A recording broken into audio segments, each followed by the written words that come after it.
Hello नमस्ते साथीहरू।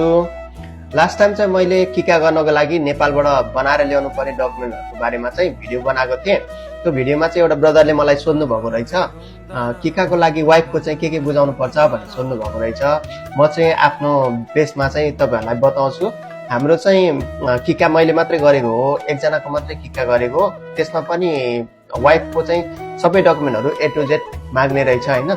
जस्तो कि वाइफको बर्थ सर्टिफिकेट भयो, बर्थ सर्टिफिकेटको ट्रान्सलेट भयो, त्यसपछि म्यारिज सर्टिफिकेट भयो, अनि त्यसको पनि ट्रान्सलेट भयो, र बिहे गर्दाखेरि खिचिएका फोटोहरू पनि 4-5 वटा फोटोहरू माग्छ, त्यो पनि बुझाउनु पर्ने हुन्छ। र यहाँ जापानमा आएर यहीँ बसेको छ भने सँगै बस्दाखेरिको जुमिनी हो निकालेर बुझाउनु पर्ने हुन्छ, र पहिलेदेखि कहाँ बसेको हो, कुन ठाउँमा बसेको हो त्यो पनि बुझाउनु पर्ने हुन्छ, र कामको विवरण पनि, काम गरिरहेको खाइसियाको डिटेल्स र खाइसियाको क्युरे मेसाहरू बुझाउनु पर्ने हुन्छ। अनि अर्को इम्पोर्टेन्ट कुराहरू भनेको चाहिँ वाइफको फ्यामिली मा कतिजना हुनुहुन्छ, उहाँहरूको नामदेखि डेट अफ बर्थदेखिबाट लिएर एउटा रिरेक्सो हुन्छ, रिरेक्सोमा चाहिँ भरेर बुझाउनु पर्ने हुन्छ।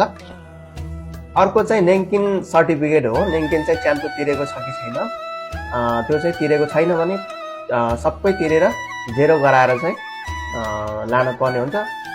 यदि तिरिएको छैन भने कुनै अवस्थामा तिर्न नसक्ने अवस्था छ भने चाहिँ त्यो बेन्जो गराउनु पनि मिल्ने हुन्छ केस अनुसार, त्यो चाहिँ जेरो गराएर चाहिँ लगेको राम्रो हुन्छ। र अर्को चाहिँ केङ्को ओकेनको सर्टिफिकेट अहिलेसम्म चाहिँ च्याम्पो तिरेको छ भनेदेखि चाहिँ सर्टिफिकेट एउटा दिन्छ त्यो केङ्को जिमुसोबाट, त्यो पनि लिएर जानुपर्ने हुन्छ।